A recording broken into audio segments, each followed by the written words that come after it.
शत्रुघ्न का। और आप सभी जो देश भर से आए, पहले तो आप सबका स्वागत करें सेवा कुंभ में। लखनऊ की धरती पर आप बढ़ाने के लिए बना प्रकार के दिक्कतें हुई, इसके लिए क्षमा मांगते हैं कि हम सब मिल करके सेवा कुंभ को सफल और सार्थक करें और यहाँ से एक अच्छा संवाद, एक अच्छा संदेश पूरे देश में जाए, इसका एक प्रयास आज हमारा है। और हमारे बीच में जिन्होंने, मैं तो कम से कम माइथोलॉजी नहीं कहता हूँ क्योंकि हमारे देश का औसत इतिहास है, लेकिन दुनिया उसको मिथक और माइथोलॉजी कहती है, कल्पना बताती है। लेकिन हमारे लिए राम सेतु कल्पना नहीं है, हमारे लिए अयोध्या की भूमि कल्पना नहीं है, हमारे लिए काशी विश्वनाथ कल्पना नहीं है, हमारे लिए कैलाश अक्षों की भूमि कल्पना नहीं है। तो हमारे जीवन का साक्षात्कार है, तो हमारे जीवन का वर्ग है, हमारे जीवन और इसलिए आप दृष्टि से हम लोग चर्चा शुरू करेंगे, संवाद ही किया जाओ ज़्यादा अच्छा है, पर वन वे ट्रैफिक भी चलेगा, आपको पूरा बोलने का अवसर मिलेगा। लेकिन एक कविता हमने बहुत पहले सुनी थी, उसको लिखने वाले भी भारत के महानायक बन गए, और जब उन्होंने उसको लिखा था तो वो 10वीं कक्षा में पढ़ते थे और इसी लखनऊ में पहली बार उनके मुख से वो बात निकली। वो जो आपने ट्रायंगल ऑफ शिव लिखा है, जो मेलुहा वायुपुत्रा अब रामचंद्र सीरीज जो आ रही है, तो उसका जो अक्ष मिलता है जो आपने शिव को व्याख्यान किया, लेकिन उस कवि ने जो शिव को व्याख्यान किया, मैं शंकर का वर को धारण कर सकता जगती छार छार में डमरू की वह ध्वनि नचता जिसके भीषण संहार रणचंडी की अतिरिक्त प्यास मैं दुर्गा का उन्मत्त यम की प्रेम कर पुकार चलते वरघट का धुआं मार फिर अंतरतम की ज्वाला से जगती में आग लगा दूं मैं। यदि अदब थे जलथल अपर जड़ चेतन फिर कैसा है हिंदू तन हिंदू जीवन रग रग।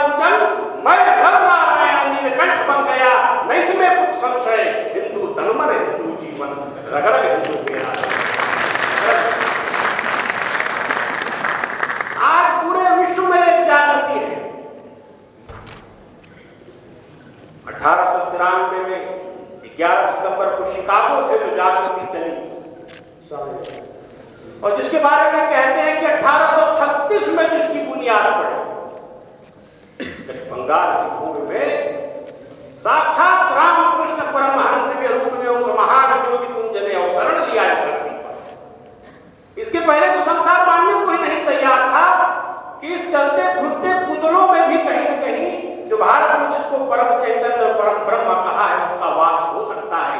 लेकिन उस महापुरुष ने इस चलते फिरते इस धरती पर दिखाया कि कैसे सब मार्ग जो है, जिसको स्वामी विवेकानंद ने कहा था सारे मार्ग समुद्र की ओर जाते हैं, वैसे सब प्रकार की पूजा पद्धतियां उस एक परमात्मा की ओर ले जाती हैं। और आज सौभाग्य है, समय का कालखंड है, गीता में कहा है भगवान ने न त्वेवा हम जातु न सत्ता तुम ने में जनाधिपा न चैव न भविष्यवामः सर्वे वयं तत्पर।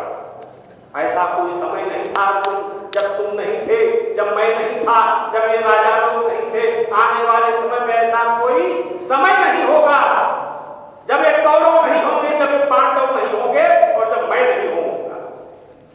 एकमात्र धर्म ही इस भूमि पर रहेगा। इसीलिए कहा परित्राणाय साधूनां विनाशाय च दुष्कृताम् और धर्म संस्थापनार्थाय संभवामि शिवे। हम तो तरस गए थे साहित्य में इस धर्म को देखने के लिए। पिछले 70 साल से इस देश के अंदर जो विमर्श चल रहा है, जिस विमर्श को आपने थोड़ा उलट दिया, क्योंकि हम चर्चा कर रहे थे रोमांस का कॉकटेल है, जासूसी का कॉकटेल है, इधर का कॉकटेल, उधर का कॉकटेल, कुछ पश्चिम से चुराया, कुछ पूरब से लाया, उत्तर से घुसाया, दक्षिण से घुसाया, उपन्यास बना दिया और तमाम प्रकार के पुरस्कार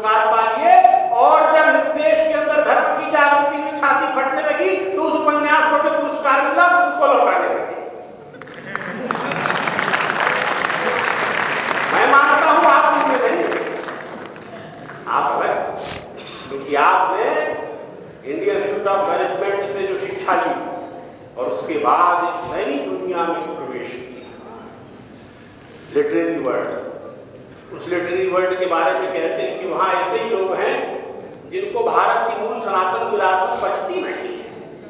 यानी क्या हो जाता है, राम कहो तो कुछ समझ में नहीं आता, कृष्ण कहो तो समझ में नहीं आता, शिव को क्या व्याख्यायित करें। मेरा पहला सवाल आपसे यही है कि कैसे इस अमीश, जिसके मायने हमने सुना है वेदों से पुराणों से, कि जो निष्कलंक है, जो निष्पाप है, वही अमीश है, यह है। तो कैसे आपके जीवन में इस मटेरियलिस्टिक अप्रोच से हट करके भारत की मूल सनातन धारा को साहित्य में घुसाने का और उसके हिसाब से कम यह जो लोक रंजन होता है मन में, और इसके लिए मैं बधाई देता हूँ राजा मौर्य को भी, क्या पिक्चर लाया बाहुबली है, सारा छंदित हो गया भारत का सनातन जीवन। हमको एक पत्रकार पूछते थे आज तक में, आप आज तक में तब थे, संस्कृत तो मर गई, हम कहते हो संस्कृति जागृत हो गई, वो कहता है माहेश्वरी का जो किला है उसको संस्कृत में गीता था। तो कैसे आपके मन में ये विचार होगा, उसको थोड़ा सा हम लोग को बताएं। सबसे पहले तो मैं क्षमा प्रार्थी हूँ, ये आने में थोड़ी देरी हो गई, वो प्लेन 3 घंटे लेट, तो उसके लिए मैं क्षमा मांगता हूँ आप लोगों से। मुझे याद है कि प्रोग्राम की शुरुआत में थोड़ी देरी हो गई, इसके कारण इसका थोड़ा माफी मैं मांग लेता, और शायद थोड़ी माफी जेट एयरवेज में मांग लेना, तो उसकी देखिए ऐसा है कि मतलब मेरे पिताजी ठीक कहते हैं कि हमारे देश में ये दुख की बात है कि इंसान जितना ज़्यादा पढ़ लिख जाए उतना ज़्यादा कम भारतीय बने, जितना ज़्यादा पढ़ लिख जाए उतना ज़्यादा पश्चिमी बने। मैं पश्चिमी विरोधी नहीं, पश्चिम में कुछ अच्छी बातें हैं, इसे सीखनी चाहिए। हमारे पूर्वज जो थे वो भी कहते थे भाई सरस्वती माँ का जो आशीर्वाद है वो किसी को नहीं मिल सकता है, और जिसे भी सरस्वती माँ का आशीर्वाद मिला है आप उनसे सीखिए, वो चाहे पश्चिमी हो या रूसी हो या चाइनीज हो, जहाँ से भी अगर कुछ ज्ञान मिलता है तो सीखिए, लेकिन अपनी परंपरा को मत। अगर हम खुद अपने जड़ों को भूल जाए तो जीवन भी कोई जीवन हो, मतलब आप पेट भर पाएंगे लेकिन दिल खाली रहेगा, दिल खाली रहेगा तो जिंदगी का कुछ फायदा नहीं। मुझे बहुत अच्छा लगा कि आप ये चुके हैं। आपको मालूम होगा कि मेरे पिताजी के पिताजी BHU में पढ़ाया करते थे, फिजिक्स और मैथमेटिक्स पढ़ाते थे और काशी में पंडित भी थे।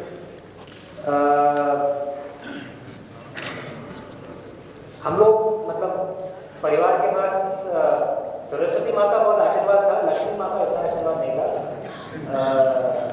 तो गरीबी के हाल में थे। और मेरे जो माँ बाप की जो पीढ़ी है, बाबा जी ने उन्हें बहुत बलिदान देके उन सबको पढ़ाया था, और पढ़े लिखे वो हिंदी मीडियम में, तो हुनर की कुछ कमी नहीं थी। लेकिन भारत की शायद दुर्दशा ये थी 91 की पहले कि अगर हुनर हो लेकिन आप अंग्रेजी नहीं जानते हो तो अच्छी नौकरियाँ नहीं मिलती। ये बच्चा इसके ऊपर तालियां बजा रहा है लेकिन हमने दुख की बात की कि हुनर हो लेकिन अंग्रेजी नहीं हो तो अच्छी नौकरियाँ नहीं मिलती। तो मेरे बाबा ने ये निर्णय लिया था कि भाई जो कठिनाइयों का सामना उन्हें करना पड़ा, वो उनके बच्चे नहीं।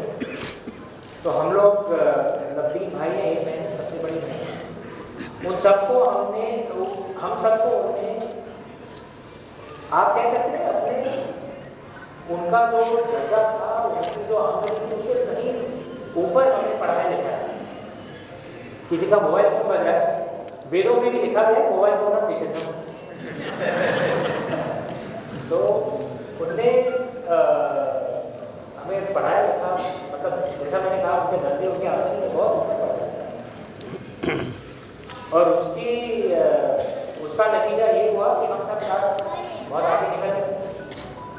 लेकिन वो कहते थे कि बेटा तुम स्कूल में जा रहे हो पढ़ने के लिए कि तुम दुनिया में आगे बढ़ो, लेकिन घर में बातचीत हिंदी नहीं होगी, घर में हम बातचीत अपने परंपरा की करेंगे, अपने शास्त्रों की करेंगे।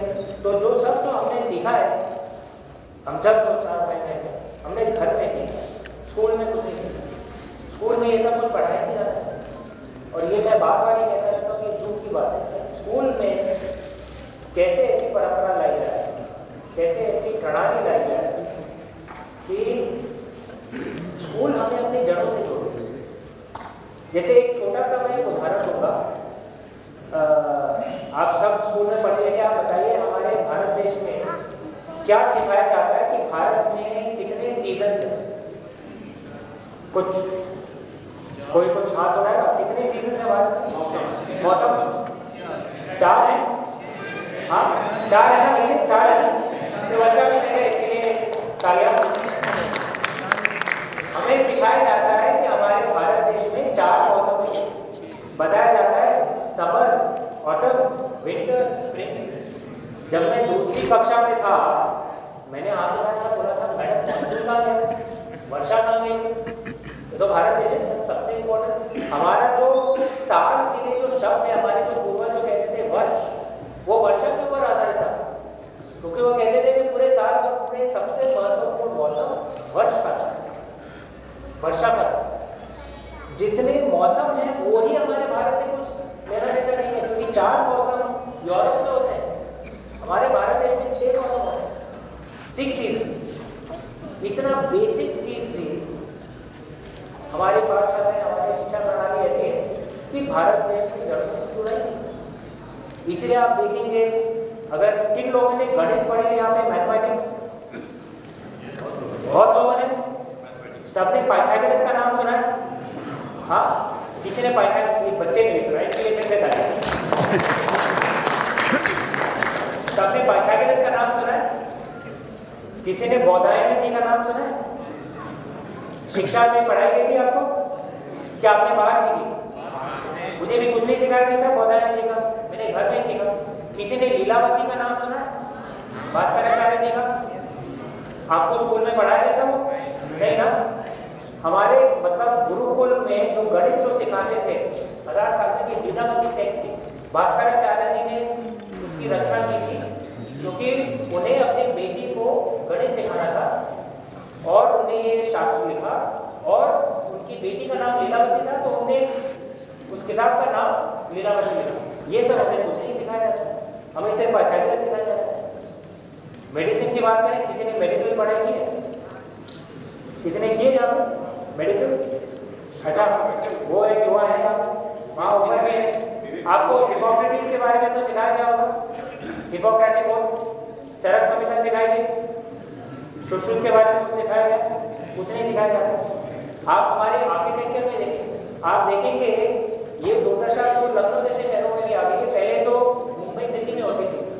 आप देखेंगे हमारे जो नए जो बिल्डिंग बन रहे हैं, आपने देखा होगा सब कांच की दीवारें होती, देखा होगा ना? लगता है वहाँ क्या आधुनिक बिल्डिंग, कांच की दीवार। कांच की दीवार सबसे पहले, कांच के जो वॉल्स होते हैं, सबसे पहले वेस्टर्न यूरोप में बनाई गई। क्यों? क्योंकि वहां से सूरज तो आता ही नहीं, तो कांच की दीवार बनाओ, कांच की बिल्डिंग बनाओ, ताकि कुछ तो धूप आ जाए, कुछ तो लाइट आ जाए। भाई ये तो भारत देश है, यहाँ तो सूरज हर टाइम होता है। यहाँ पे आप कांच की मतलब एक बिल्डिंग बनाएंगे तो आप एक विशाल माइक्रोवेव आप बनाए, अंदर इतनी गर्मी हो जाएगी, इसीलिए एसी प्लांट करते हैं। आर्किटेक्चर का हमारे देश से कुछ लेना देना है। हम सब जबरदस्ती पश्चिमी बनने की कोशिश कर रहे हैं। मैं फिर से दोहरा रहा हूँ, पश्चिमी विरोधी नहीं, अच्छी चीज़ें हैं, सीखनी चाहिए, लेकिन सबसे पहले अपनी जड़ों से तो जाए। बहुत बढ़िया,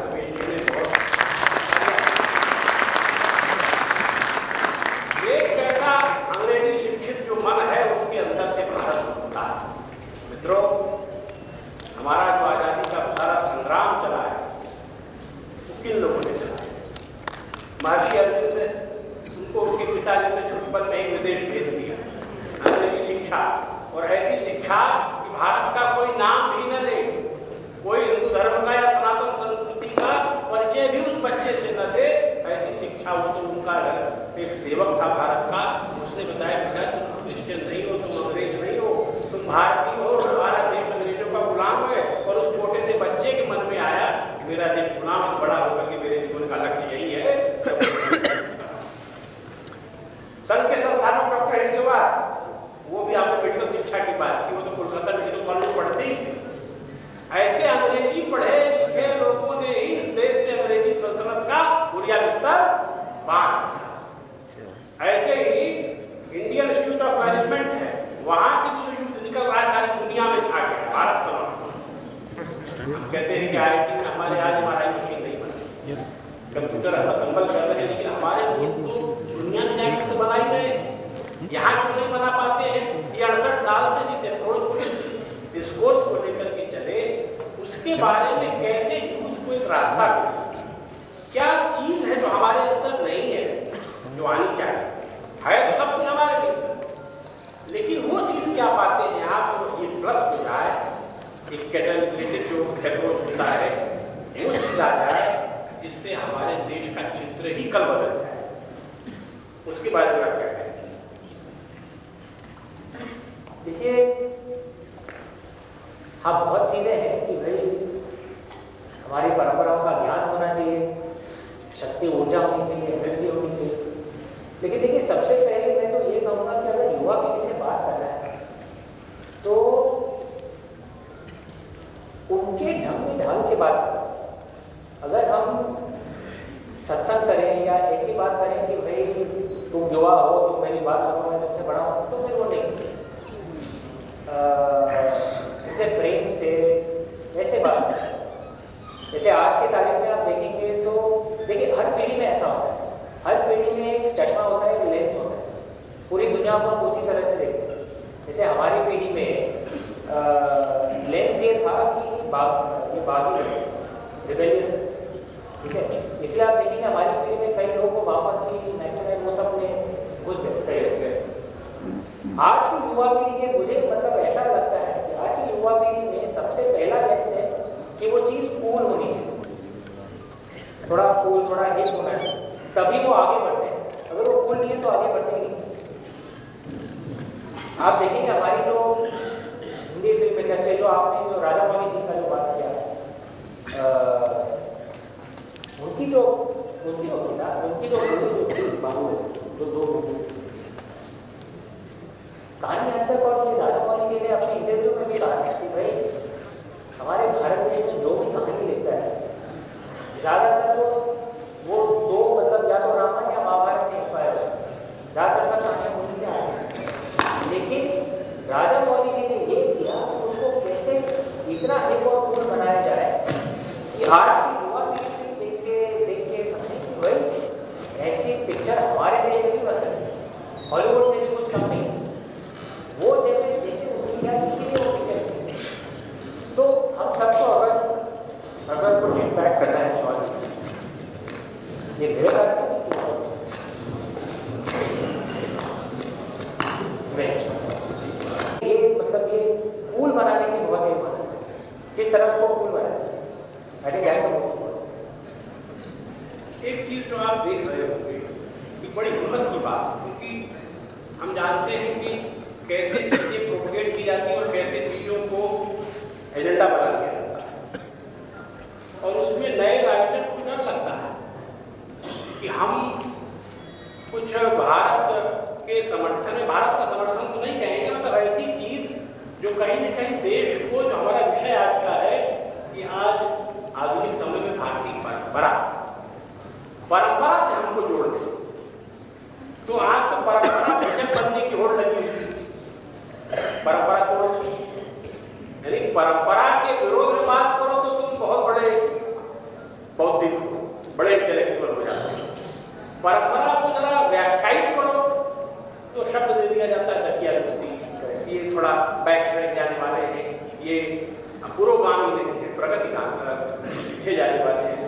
तो ये इसको हिचक कैसे, हिचक थी आपके मन में कभी कि हम जिस फील्ड में जा रहे हैं? हाँ बिल्कुल, आप देखेंगे कि एक्चुअली अगर आप हमारी परंपराओं को पढ़ें तो हमारी परंपरा उदारवाद है, मतलब आधुनिकता में, मॉडर्निटी में, लिबरलिज्म में, इसमें कुछ संघर्ष नहीं है। हमारी कुछ परंपराएं ऐसी हैं जो आधुनिकता के साथ हाथ में हाथ मिला के चल सकती हैं। जैसे अगर आप सबसे पूछो हमारा सबसे प्राचीन शास्त्र कौन सा है? सबसे प्राचीन टेक्स्ट ऋग्वेद। सब मानते हैं? ठीक है, ऋग्वेद को आपको मालूम होगा कई ऋषियों ने लिखा था, करेक्ट? लेकिन कई लोग ये नहीं जानते ऋग्वेद में कई सूक्त ऐसे हैं जिन्हें ऋषिकाओं ने लिखा है, विभिन्न ऋषि ने लिखा है। महर्षिका मैत्रेय, महर्षिका इंद्राणी, महर्षिका लोपामुद्रा। अभी आप बताइए, अगर हम औरतों की हक की बात करें और उसके लिए सहारा दे किसी पति की बातचीत का, या बोले ये दर्जा था औरतों का हमारे प्राचीन जमाने में, हमारे पूर्वजों के जमाने में, कि ऋग्वेद में ऋषिकाएं औरतें होती थी। सबसे प्राचीन हमारा जो शास्त्र था उसमें ऋषिकाओं के सूक्त लिखे हुए हैं। कई हमारे स्मृतियां में ऐसे साफ साफ लिखा हुआ है कि जिस देश में औरतों की इज्जत नहीं होती उस देश को भगवान भी क्या करें। ये हमारी परंपराओं में लिखा गया है। अब आप बताइए, अगर हम औरतों के हक की बात करें और ये सब बातचीत लेके फिर बात करें, तब तो हम कत्या कुछ नहीं हुए। हम परंपरागत भी हुए लेकिन आधुनिक भी हुए। मेरा सवाल ये है कि ये तो बिल्कुल आपने सही इंटरप्रेट किया है। ये जो टीम है काम करती है कि कैसे परंपरा को एक मॉडिफाइड इंटेंशन, देखिए ये एक अंग्रेजी विदेशी वाक्य उसको मैं अनुवाद करके बता दूंगा। ऐसा है कि you should not argue with pigs because pigs will drag you to the mud and we do with experience. ऐसा है कि आप सुअरों के साथ आप ये विवाद मत करिए, कुछ फायदा नहीं है, वो भी आपको गंदगी में घसीटेंगे, कुछ फायदा नहीं। तो मेरा मानना ये है कि जबरदस्ती इस चर्चे में विवाद में पड़े। आपने देखा मैं कभी डिस्कशन में नहीं आता, सीट पर डिस्कशन में नहीं जाता। अपनी जो बात है वो सामने रखिए, प्रेम से, प्यार से। जबरदस्ती उनके मुंह में की क्या जरूरत है? उनको हक है भाई, हमारा देश ऐसा है, अभिव्यक्ति की आज़ादी है, उन्हें हक है, उनको जो बोलना है हम तो अपनी बात रखेंगे। अब आप प्राइवेट बात होती है। अमीश जी हैं तो सेलिब्रिटी स्टेटस के, लेकिन मैं जानता हूँ ये चुपचाप काशी जाते हैं, काशी जाते हैं और वहाँ जो परंपरा से चलने वाले गुरुकुल हैं, परंपरा से पढ़ाने वाले जो पंडित हैं, चाहे गरीब हैं, जैसे हैं, ब्राह्मण हैं, उनके घरों में रुकते हैं, उनके घरों में रुकते हैं, उनके घर का बनाया खाते हैं। और वहाँ रह करके उनको एक पंडित ने पूछा कि बेटा तुम आते हो, यहाँ रहते हो, खाते हो, तुम आखिर चाहते क्या हो? अब पता नहीं हुआ है कि नहीं उनके साथ, पता नहीं, उन्होंने तो मुझे बताया। तो इन्होंने कहा कि देखिए मैं यहाँ की जो एम्बियंस है उसको महसूस करना चाहता हूँ। सही है, उस एम्बियंस को महसूस करके, परंपरा को महसूस करके कैसे उसको हम शब्द रूप दे सकें, कैसे उसको हम साहित्य में ढाल सकें। बहुत पहले जयशंकर प्रसाद, बहुत पहले हजारी प्रसाद द्विवेदी हुए, रामचंद्र शुक्ल, पीछे आ जाओ। भारत के साहित्य की कितनी महान परंपरा है। और आज का साहित्य कैसा आ गया? आज साहित्य ऐसा आ गया है कि इस बार ज्ञानपीठ पुरस्कार मिला है, आप सब में से बहुत को पता हो। वो ज्ञानपीठ पुरस्कार भारत की भाषाओं के साहित्य को मिलता है, अंग्रेजी साहित्य को उसमें जगह नहीं है, हिंदी को मिलता है, अन्य सभी भारतीय भाषाओं को मिलता है।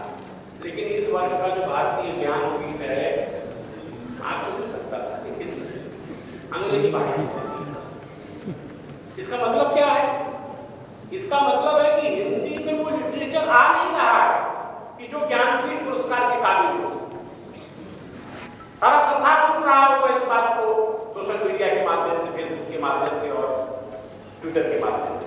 ये मेरा प्रश्न है, सारे हिंदी जगत से है और सारे भारत के अकादमिक और जितना साहित्यिक संसार है सब भाषा होती है। मैं उसको क्षेत्रीय भाषा नहीं कहता, ये सब हमारी मातृभाषा है। हिंदी भी मातृभाषा है और सब मातृभाषा है, सबकी जननी जो है संस्कृत है। अब एक प्रश्न आया, इतिहासकार महोदय ने उठा चुके, अरे शाह शब्द तो कहाँ से आया? शाह शब्द फारसी से आया, भारत से। क्या क्या वो प्रकृत साहू से आया। यस राइट, प्रकृत साहू है तो संस्कृत साहू है। प्रकृत साहू से भी आया और वो संस्कृत से भी आया। संस्कृत साहू, प्रकृत साहू उससे साहू। और रघुवंश में तो विश्वसाह का उल्लेख है, अयोध्या के राजा थे विश्वसाह। विश्व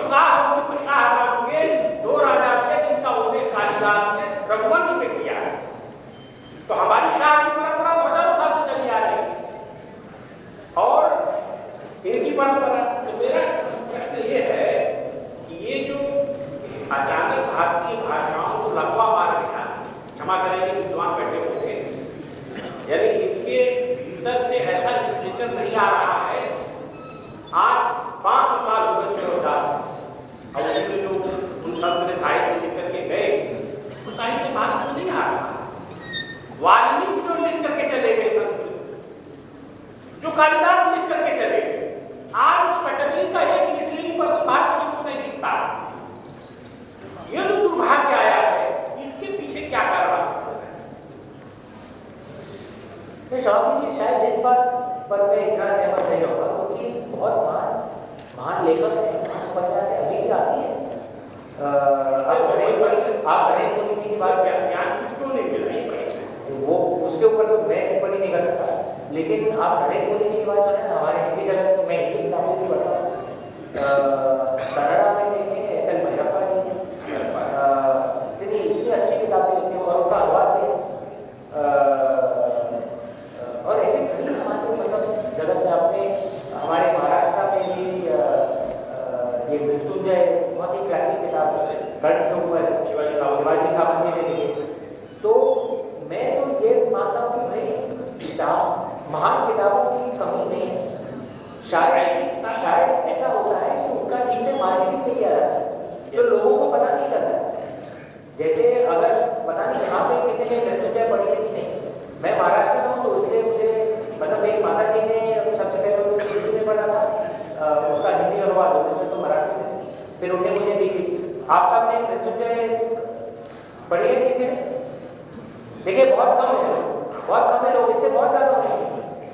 शिवाजी साहब की महान किताब है। भैरप्पा जी की किन लोगों ने पढ़ी है? एस.एल. भैरप्पा किसी ने? परवा पढ़ी है किसी ने? ठीक है, कुछ लोग तो हैं, लेकिन मेरा ये है, मैं ये कह रहा हूँ कि मार्केटिंग ठीक है तो महान लेखकों की कमी नहीं है। शायद ठीक से अनुवाद नहीं किया जाता है। एक भाषा से हम लोग सिर्फ अंग्रेजी में अनुवाद करते हैं, मतलब मलयालम से हिंदी में क्यों नहीं, हिंदी से तमिल में क्यों नहीं, बंगाली से मराठी में क्यों नहीं, है ना? तो एक ऐसा अनुवाद होना चाहिए, दूसरा ठीक से मार्केटिंग होना चाहिए। आज का माहौल ऐसा है कि मार्केटिंग के बनाना मुझे नहीं कर रहा है। इतने युवा लोग हैं यहाँ पे, अगर किसी को गर्लफ्रेंड या बॉयफ्रेंड चाहिए तो अपनी भी कुछ तो मार्केटिंग करनी पड़ेगी ना, ऐसे नहीं होता। करेक्ट है? तो हर चीज़ में मार्केटिंग करने की जरूरत होती है। आप लोगों के पास समय भी बहुत कम है, क्योंकि हम लोग पहले से बहुत विलंबित हैं। और एक आखिरी प्रश्न आपसे देता हूँ, क्या ये सारे भारत का जो विमर्श है, 70 साल से आज़ादी के बाद से हम संघर्ष करते थे, इन्होंने तो जो हमारा अपोजिशन तो नहीं कहेंगे, लेकिन जो थिंकर्स हैं जो कॉल्ड थोड़ा नेचर के सेक्युलर भी है, नेचर के वो बहुत वेस्टर्न भी है, उन्होंने हमारी हर चीज पर सवाल उठाया। लेकिन बचपन में मेरे मन में प्रश्न था कि हमको 12 महीने गिनाते हैं, जैसे आपने बताया कि मौसम 12 महीने गिनाते हैं जनवरी से दिसंबर। अब हिंदी महीना क्या है उनको, या भारतीय जो महीने क्या है उसके नाम क्या है, तो लोगों को क्या पता होगा। लेकिन जो अंग्रेजी में 12 महीने हैं, तो 12वां महीना या 10वां बताते हैं। December is the 12th month, November is the 11th month, October is the 10th month, अक्टूबर तो 8वां है, सितंबर 7वां है, उसका जो अर्थ है ये जो गड़बड़ खा रहा है, इसका कुछ आप कि क्यों है? तो 7वां होता है और सेप्ट को महीना एक्चुअल में कौन सा है, आप बताएं कौन सा है? और अक्टूबर महीना, अक्टूबर के महीने होते 8वां महीना कौन सा है? इस पर आज तक कोई टीचर भी नहीं पूछता, कोई विद्वान भी नहीं पूछता कि चल क्या रहा है, और सारी दुनिया इसको एडॉप्ट कर चुकी है, कोई इस पर प्रश्न नहीं। देखिए ऐसा है कि जो पश्चिमी कैलेंडर जो है, इसे ग्रेगोरियन कैलेंडर कहा जाता है। एक पोप थे, पोप ग्रेगरी, रोम में, आई थिंक शायद 600-700 साल पहले, तो उनने जो बदलाव लाया था इस कैलेंडर में, फिर इस कैलेंडर को ग्रेगोरियन कैलेंडर बताया गया। लेकिन इस कैलेंडर की जड़ें मूल जो है वो रोमन टाइम है, मतलब ईसा मसीह के पहले। और इसलिए जो नाम उस वक्त पढ़े थे वो पेगन रोम के पढ़े। जैसे सबने जूलियस सीजर का नाम सुना है? सबने सुना है? आपको क्लास में तो पढ़ाया गया होगा, कालिदास नहीं सिखाते हैं लेकिन जूलियस सीजर सिखाते हैं। जूलियस सीजर के नाम के ऊपर जुलाई लिखना पड़ा है। अरे किसने कहा है? ऑगस्टस के नाम पे अगस्त। ऑगस्टस किसने कहा है? हाँ तो बैठिए प्लीज। हाँ हाँ पे ऊपर उनके लिए तालियां में एकदम सही है। जूलियस सीजर के बाद जो राजा लोग थे रोम में वो थे ऑगस्टस सीजर, उनके ऊपर अगस्त महीना पड़ा है। तो ये जो और तो समझ रहे हैं, तो ये जो कैलेंडर जो है ये रोमन जमाने से चला है, नाम उस जमाने में हुए थे, लेकिन फिर इसे अडैप्ट कर दिया ये ग्रेगोरियन कैलेंडर है, इसीलिए ये सभी आते हैं। लेकिन हमारा जो कैलेंडर है ग्रेगोरियन कैलेंडर है, ये सिर्फ सूरज के मूवमेंट्स पर चलता है, सोलर कैलेंडर। और जो मिडिल ईस्टर्न कैलेंडर है जिसे इस्लामिक कैलेंडर करते हैं वो सिर्फ लूनर कैलेंडर है, सिर्फ चंद्रमा के ऊपर चलता है। हमारा ये एकमात्र कैलेंडर है जो चंद्रमा के साइकिल को और सूरज के साइकिल को दोनों को मिलाता है। इसलिए आप देखेंगे हमारा हफ्ता नहीं होता है, हमारा फोर्टनाइट होता है, करेक्ट? कृष्ण पक्ष शुक्ल पक्ष, और हमारा एक अधिक मास होता है। हमारा सबसे ज्यादा साइंटिफिक कैलेंडर हमारा जो कैलेंडर है इंडियन कैलेंडर, लेकिन उसे हम सिखाते नहीं तो ज़्यादा लोगों को। बहुत बढ़िया, बहुत अच्छा बताया। लेकिन इसमें एक बात जोड़ देता हूँ कि जो जुलाई का अगस्त जूलियस सीजर और अगस्टस से ही आया, लेकिन ये बाद में भी आ सकता था, दिसंबर के बाद जोड़ देते। और उसके पीछे जो कहानी है बड़ी गंभीर है। मैं इथोलॉजी में हूँ, इसलिए इथोलॉजी में हमारे प्रोफेसर सब बता रहे हैं दुनिया में कहानी की कोई परंपरा नहीं, दुनिया में लोरी की परंपरा नहीं थी, दुनिया में बच्चों को बचपन से ही अच्छी कहानियां सुनाने के आगे बढ़ाने की कोई ट्रेडिशन नहीं। ये हमको भी जान करके आश्चर्य होता है। लेकिन ये हितोपदेश, ये पंचतंत्र, ये जातक कथाएं, ये सब कथाएं भारत से ही बाहर चली गई। और ये जो झगड़ा हुआ रोमन एम्पायर का, इस झगड़े में पहले तो 30 दिन पड़ा था। एक सम्राट आए, उन्होंने कहा अरे भाई 10 महीने का आपने साल बना दिया, तो पता चला 4 साल बाद सारा मौसम ही बदल गया। तो अब इसके लिटरेरी सोर्सेज हैं कि वो फिर भारत से कांटेक्ट करो, भाई वहां के लोग कैसा करते हैं। हमारे यहाँ तो वेद में 12 महीने का होते, ऋग्वेद सबसे पहली किताब है, लेकिन अधिक मास जी तो अधिक मास है, लेकिन उसमें जो है वो उनसे सीख करके उन्होंने पहले जुलाई का डाला, और उसके बाद नए सम्राट आ गए तो उन्होंने कहा साहब फिर मौसम साइकिल गड़बड़, फिर एक नया महीना बढ़ा तो उन्होंने कहा देखो जुलाई कितने दिन रख ठीक है 31 दिन। मैंने कहा तो जूलियस से मैं कम हो गया, मेरे में भी 31 दिन रहेगा, तो फिर उनके अगस्त में भी 31 दिन, तो कौन सा महीना बेचारा शिकार हो गया, फरवरी से खा लिया। तो ये जो गड़बड़ ढाला हुआ है दुनिया में, ये एक अद्भुत चीज है। लेकिन खैर हम लोग जो आज हमारा युवा कुंभ है, ये इसके लिहाज से आपके मन में बहुत सारी चीजें उठ रही, क्योंकि प्रयाग के ऊपर सजने वाला है 14 जनवरी संक्रांति से हम लोग की क्यों सारी दुनिया उसकी तरफ खींची चली आई, और उसके लिए बड़ी अद्भुत तैयारियां सारे संत समाज के लोग कर रहे हैं, शासन के लोग भी कर रहे हैं, तमाम संगठनों के लोग कर रहे हैं। इस कुंभ के बारे में मुझे बताइए कि कैसे इसका जो आयोजन है ये हमारे मनो मस्तिष्क में, हमारे दिलो दिमाग में इसकी अहमियत आज भी बनी हुई है। इसको लेकर के कुछ आप सोचिए भी, क्या इस पर उपन्यास हो सकता है। एक शायद एक बात में जरूर होगा, यहाँ पे तो सबको मालूम ही होगा कि भाई प्रथा कहाँ से चली आ रही, पौराणिक समय से। कहते हैं कि भाई जब सागर मंथन हुआ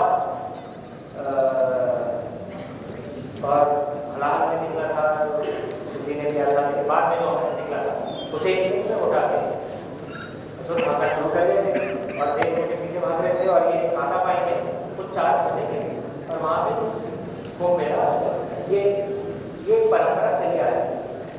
मैं आप सबसे एक इससे जुड़ा एक बात कहना चाहता हूँ। हम सब अनुभव यहाँ पे बहुत चिंतित है। सागर मंथन को हमें कहानी के तौर पर सुनते हैं, लेकिन सागर मंथन से कुछ सीख भी मिलता है। उसके अंदर एक आध्यात्मिक सीख भी छिपा हुआ है। सागर मंथन हमें ये कहता है कि जब भी जमाने में बहुत बदलाव हुआ, तेजी से बदलाव हुआ, अंत में शायद अपने टिकेगा, लेकिन पहले थोड़ा हालात निकल जाएगा।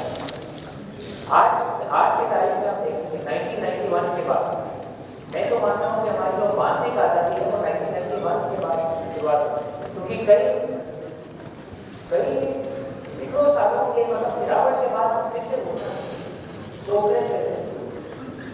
लेकिन अगर इतना बदलाव होगा तो थोड़ा हालात भी निकलता है। मेरी ये दरखास्त है, मैं बार बार कहता हूँ हर शिक्षक से, जैसे हमारे भगवान प्रभु शिव से वो हालात किया ताकि दूसरों को हानि ना पहुंचे, आपत्ति ना पहुंचे, वैसे हम शिव भक्तों को भी ऐसे ही बना। आज के माहौल में बदलाव होता है, बदलाव के साथ अच्छी बातें भी होंगी, कुछ बुरी बातें भी निकलती हैं। हम शिव भक्तों को ऊपर देखना पड़ेगा कि अपने देश से वो बुरी बातें कैसे निकलती। हमारे भगवान ने जिससे हमें यही करना पड़ेगा ताकि देश आ, क्योंकि अगर वो हालात होता है तो अच्छा नहीं होगा। और हमें चाहिए कि हमारा देश फिर से ऐसा बने ताकि हमारे जो पूर्वज जो हैं उन्हें गर्व हो। आज के तारीख में देश मतलब स्पेशली कुछ अभी थोड़ा सा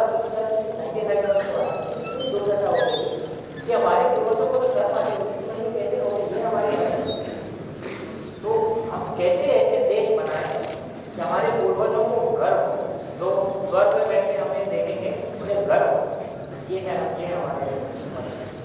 बहुत धन्यवाद अमित भाई, यहाँ आपने बहुत अच्छे तरीके से हम लोगों को कम समय में, समय हमारे पास बहुत कम है, बहुत सारे सवाल न मिले, लेकिन अब सवाल जवाब समय बीत जाएगा। मैं समझता हूँ एक दो प्रश्न ले लिए जाएँ, तो अगर अनुमति है क्या सतीश जी? अगर अनुमति है तो एक दो प्रश्न लिए जा सकते हैं। तो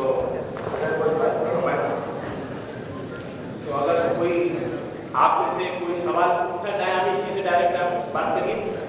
Nuclear family is one of the reason for degeneration of our culture. वो क्या होता है, दादाजी दादी माँ कहानी बोला बोलते हैं, अभी कहाँ है न्यूक्लियर फैमिली हो गया। आपका सवाल बहुत बड़ा है।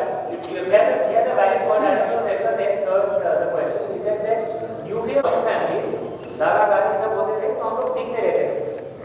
I agree with you. But my belief always in every situation is that we cannot change the facts, we cannot change what is going on. How do we help despite this scenario? जैसे देखिए समाज इस तरह बढ़ रहा है, पश्चिमी जो सभ्यता थी बहुत मतलब सब जगह फैल गई, दूसरे फ्लैट बन गए। अच्छा अभी क्या करें? अब इस माहौल में कैसे हमारी परंपरा, हमारी सभ्यता जीवित कैसे रहे, इसके बारे में सोचने की जरूरत है। क्योंकि शायद वो जॉइंट फैमिली बनानी फिर से उभरे ना उभरे कौन कह सकता है। तो इसमें कई लोग हम, जैसे मेरा मानना है कि अपनी कहानियों के द्वारा अपनी सभ्यता के बारे में बातचीत करने की कोशिश कर सकते हैं। आप शायद ये भी कह सकते हैं कि हम शिक्षा प्रणाली में कुछ बदलाव लाने की कोशिश करें ताकि उससे कुछ सिखाएं। अब इस माहौल में क्या कर सकते हैं उसके बारे में सोचना चाहिए। बराबर है, मोरल साइंस था पहले, अभी कॉमर्स एंड इकोनॉमिक्स है सभी सब्जेक्ट। सभी माँ क्या बोलते हैं, मेरा लड़का बहुत कमाना है, अच्छा जिंदगी में अच्छी आदमी जैसा नहीं रहना, वो कोई बोलता है। हमारे पूर्वज कहते थे पुरुषार्थ, सबने पुरुषार्थ है, 4 पुरुषार्थ। हाँ कितने सुना पुरुषार्थ हमारे पूर्वज कहते थे, हमारे पूर्वज कहते थे कि अगर एक कंप्लीट लाइफ चाहिए तो हमें 4 पुरुषार्थ चाहिए। 4 वो 4 क्या है? एक है अर्थ मतलब money, but not just money, wealth, power, fame, everything. Second is काम, which is eroticism, not just that, but music, dance, all the beauty of life, जो भी रस जो होता है। थर्ड इज धर्म का अनुवाद आजकल काफी बार रिलीजन कर दिया जाता है। धर्म का सही अनुवाद रिलीजन नहीं है। धर्म का जो मूल है संस्कृत में वो ध्रुव, दैट विच माइंड, जो पूरे सृष्टि को बैलेंस में रखता है। तो धर्म वो तीसरा, चौथा मोक्ष। ये चारों चाहिए तभी जिंदगी संपूर्ण होती है। हम लोग सिर्फ अर्थ के पीछे भाग रहे हैं, ना धर्म है ना मोक्ष है ना, तो इसमें ऑब्वियसली मतलब जिंदगी तो बड़ी निरस हो जाएगी और अधर्म में होगा। जो क्रम है उसके बारे में एक बात मैं कहना चाहता हूँ। पहला जो है वो धर्म है। सॉरी आपका पहला जो क्रम है चारों हाँ, पहला धर्म है, फिर अर्थ, फिर काम, फिर मोक्ष। आप सही कह रहे हैं, आप सही कह रहे हैं। सीक्वेंस डिस्टर्ब होगा तो फिर इंटेंशन फुलफिल नहीं होगा। आप एकदम सही कह रहे हैं, लेकिन मैं तो ये कह रहा हूँ कि सीक्वेंस तो बाद की बात है, बाकी तीन तो देखे ही जाते हैं। आजकल सिर्फ अर्थ में ही देख रहे हैं, सिर्फ धन चाहिए सबको। नमस्ते सर। नमस्ते सर। हाँ, मेरा नाम मैं फिर से बता दूं, मैं धन विरोधी नहीं हूँ, गरीबी आजादी नहीं, लेकिन धर्म से रहता है। नमस्ते सर, मेरा नाम राय साहब है, मैं पेशे से शिक्षक हूँ। तो मेरा सवाल ये था सर कि जैसे कि हमारी परंपरा में बाल विवाह की प्रासंगिकता बहुत ही महत्वपूर्ण थी, तो आधुनिक समय में बाल विवाह को किस स्वरूप में हम देखते हैं, पहली चीज। दूसरी चीज, बच्चों के सामने जिस तरीके के प्रश्न आते हैं और हम लोग सेक्स एजुकेशन पे ज्यादा बात नहीं करते और उनके पेरेंट्स भी बात नहीं करते हैं, टीचर्स तो उस तरीके के काबिल हैं नहीं कि वो अपना मनोविज्ञान लगा के वहाँ बात कर सकें, तो हम उनको किस तरह से दिशा निर्देश दे सकते हैं या वहाँ पे हम अपनी परंपरा को कैसे स्थापित कर सकते हैं? अच्छे आपके सवाल एकदम सही सवाल है। देखिए हमारे जो शास्त्र हैं, अगर आप उन्हें डिवाइड करें तो उन्हें दो डिविजन में देखा जा सकता है। एक है श्रुति, एक है स्मृति। जो वेद उपनिषद और श्रुति, इनमें हमारे जो ऋषि थे, हमारे जो ऋषिकाएं थे, उनने फलसफे, जीवन के फलसफे सिखाए हैं। उसमें डूज एंड डोंट्स नहीं है, कानून नहीं हो, कानून वगैरह सिर्फ स्मृति में। और एक बात हर स्मृति में ज्यादातर लोग में से मनुस्मृति सुना है, लेकिन मनुस्मृति तो एक ही था, सैकड़ों स्मृतियां थी। कुछ स्मृति कंजर्वेटिव थी, कुछ स्मृति काफी लिबरल थी, जैसे स्मृति, आपस स्मृति बहुत लिबरल थी। और हर स्मृति में ये कहते थे कि समय के अनुकूल चलना चाहिए। अगर किसी ने कह दिया कि 2000 साल पहले अच्छा था, इसका मतलब ये नहीं कि आप आज के समय के अनुकूल चलिए, करेक्ट? तो मेरा मानना है कि बाल विवाह गलत है, ये नहीं होना चाहिए। आज के समय के अनुकूल ये होना चाहिए। और आज के समय में जो हमारी जो स्मृति है वो है इंडियन कॉन्स्टिट्यूशन, करेक्ट? हम सब ने बनाया। और हमारे जो भी ऋषि जो स्मृतियां लिखते थे वो सब कहते थे कि हमने समय के परंपरा को देख के ये स्मृति लिखी, और कई ऐसी स्मृतियां लिखती रहते थे। ये एक बात हो गई। दूसरा, आप तो सेक्स एजुकेशन की बात कर रहे हैं, हाँ, ये इसके बारे में बातचीत तो होनी चाहिए, ठीक से सिखाना चाहिए, क्योंकि अगर हम ठीक से सिखाएंगे नहीं तो बच्चे कई बार गलत काम कर लेते हैं, क्योंकि उनको ज्ञान नहीं, उनको मालूम नहीं।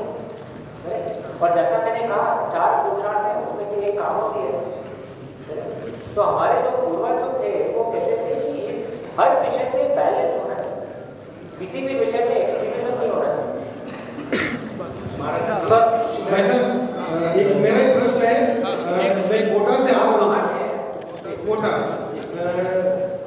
शायद अभी विवाद के ऊपर बात की, स्मृति का उदाहरण देते हुए हमारे यहाँ मनुस्मृति को लेकर के सारी स्मृतियाँ, तब बाल विवाह की बात में वैज्ञानिक दृष्टिकोण से बस इतने शब्द है कि प्रकृति एक अवस्था के बाद कहती है, हमारे यहाँ इस परंपरा से कन्या को एक अवस्था के बाद एक धर्म होता है, उसके बाद एक पुरुष की आवश्यकता पड़ने लगती है। ये प्रकृति सम्मत है। तो उस प्रकृति सम्मत होने की वजह से विवाह तो परंपरा थी हमारे यहाँ।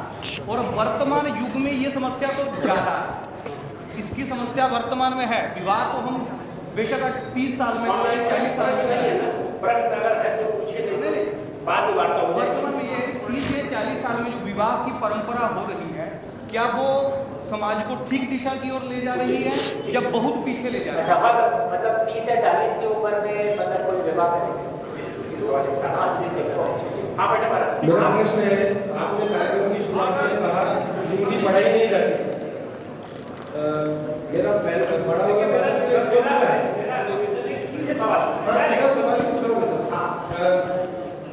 मेरी मजबूरी है उसको इंग्लिश मीडियम में पढ़ाना, जो आज के पेरेंट्स की 90% पेरेंट्स की मजबूरी है। क्यों?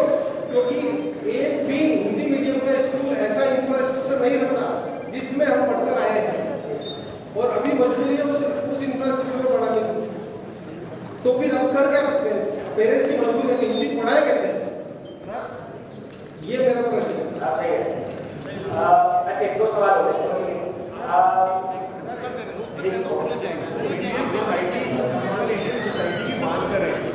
तो नर्सरी का एडमिशन सुप्रीम कोर्ट डिसाइड करता है, बस्ते का भाग HRD मिनिस्ट्री डिसाइड करती है 4 साल के बच्चे का।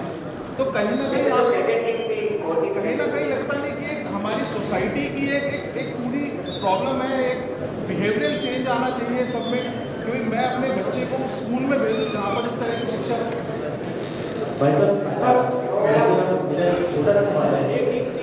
कुछ प्रश्न ऊपर से होता है, कुछ प्रश्न ऊपर से भी हो जाना चाहिए। कुछ प्रश्न ऊपर से।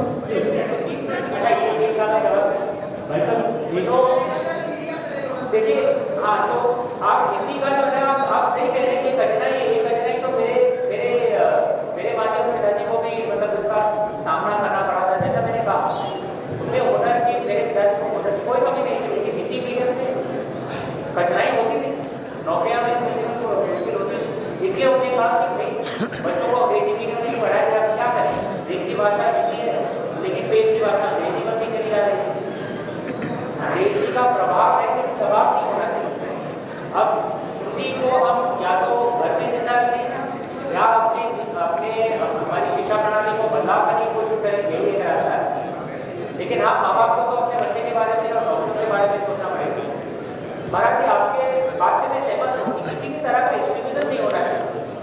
ये नहीं हो कि जब बच्चे 10-11 के हों तब उनकी शादी हो जाए, ये भी सही नहीं है। लेकिन 30-40 में शादी हो, ये भी सही नहीं है। तो किस तरह बैलेंस में किया जाए, उसी में धर्म है। ये मेरा मानना है। आजकल के समाज में यही कठिनाई है कि हम ये एक्सट्रीम से वो एक्सट्रीम तक संतुलन नहीं रहता, बैलेंस नहीं रहता। ये कठिनाई है। इसमें कैसे बदलाव लाया जाए, इसमें शायद मैं भी कई बार असमंजस हो जाता हूँ, क्योंकि समाज का माहौल ही ऐसा है। क्योंकि आप देखेंगे पश्चिमी समाज में यही माहौल है कि एक एक्सट्रीम से दूसरे एक्सट्रीम तक घूमते रहते हैं, और क्योंकि पश्चिमी सभ्यता का प्रभाव पूरे दुनिया भर में पड़ रहा है, तो हमारे समाज में भी ये हो रहा है। आप ये करते हैं आप। और देखिए, अभी बहुत सारे सवालों का जवाब हमको अभी एक नाट्य देखना है, चाणक्य। हाँ, उसमें सब सवालों का जवाब मिलता है। और इसलिए एक प्रश्न ऊपर से देखिए। मेरा नाम भगत सिंह है। मैं रुक जाइए, सवाल नहीं है, देखिए हमारी बात ऊपर से एक सवाल पूछिए। मैं Vivek Soni, MBBS student in George medical university. मेरा एक सवाल है कि लाइफ डिसीजंस में what is more important, logic और लव? लाइफ डिसीजन में क्या इम्पोर्टेंट है ज्यादा, लॉजिक और लव? लॉजिक और लव, ये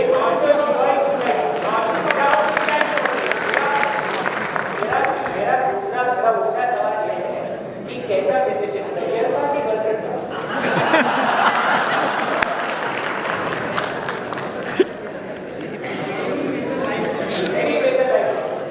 देखिए, मेरा मानना ये है कि anything in life ideal route is balance.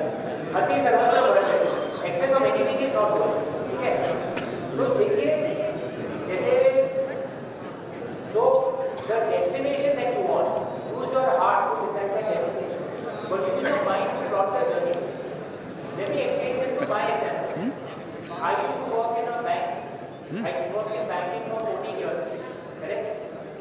I resigned only after my second report. Not